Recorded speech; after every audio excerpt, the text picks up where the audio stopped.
Assalamualaikum warahmatullahi wabarakatuh. Selamat pagi anak-anak semua. Hari ini kita belajar IPA tema 8 ya, tentang menghubungkan gaya dengan gerak pada peristiwa di lingkungan sekitar. Oke.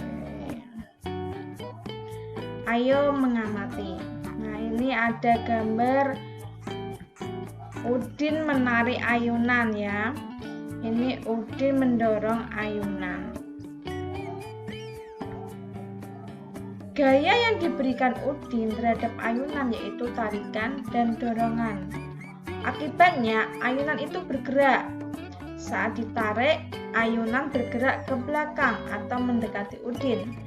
Saat didorong, ayunan bergerak ke depan atau menjauhi Udin.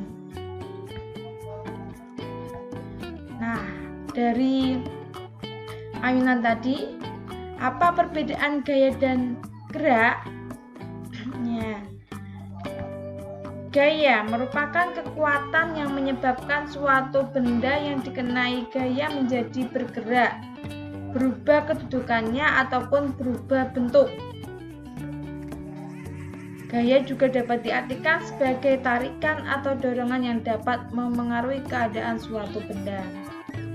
Sedangkan gerak merupakan perpindahan kedudukan suatu benda terhadap benda lain atau tempat asal sebagai akibat benda tersebut dikenai gaya. Nah, ini perbedaan gaya dan gerak ya. Oke, lanjut.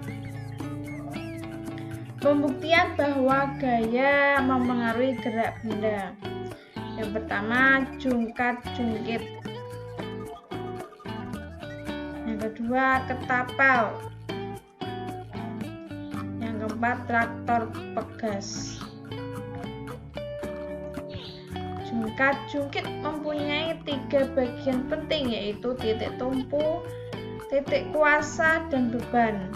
Titik tumpu terletak di bagian tengah. Kuasa adalah gaya yang diperlukan untuk mengangkat beban ini ya. Titik tumpunya di tengah. Ini beban, ini kuasa. Oke, lanjut.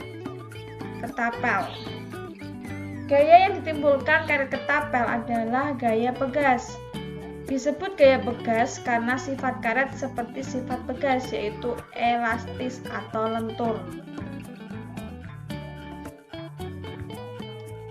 Ini traktor pegas bekerja menggunakan gaya pegas. Sekarang beberapa macam pengaruh gaya terhadap gerakan benda. Yang pertama, gaya dapat memengaruhi benda diam menjadi bergerak. Yang kedua, gaya dapat memengaruhi benda bergerak menjadi diam. Yang ketiga, gaya dapat memengaruhi kecepatan gerak benda. Yang keempat, gaya dapat memengaruhi arah gerak benda. Dan yang kelima, gaya dapat mengubah bentuk benda. Oke, kita sekarang yang pertama, yaitu gaya dapat memengaruhi benda diam menjadi bergerak. Contohnya, nih ya. Nah, bola yang awalnya diam setelah ditendang maka menjadi bergerak. Ini salah satu contohnya. Contoh yang lain, kelereng yang semula diam jika disentil maka akan bergerak. Dan masih banyak lagi contoh yang lain. Lanjut. Yang kedua, gaya dapat memengaruhi benda bergerak menjadi diam. Nih, contohnya, seorang kiper menangkap bola yang ditendang. Bola awalnya bergerak kemudian ditangkap kiper. Bola tersebut tidak bergerak lagi. Contoh yang lain, saat mengayuh sepeda, ketika direm maka sepeda akan berhenti. Dan masih contoh yang lain, masih ada contoh yang lain. Lanjut.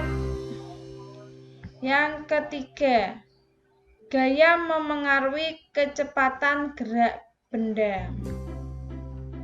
Ini contohnya. Gerakan meja yang didorong dua anak menjadi lebih cepat. Sebaliknya, gerakan meja yang didorong satu anak menjadi lambat. Jadi pemberian gaya berpengaruh terhadap kecepatan gerak benda. Ini dua anak lebih cepat, ini satu anak lebih lambat.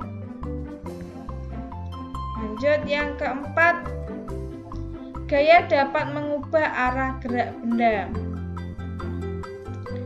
Contohnya,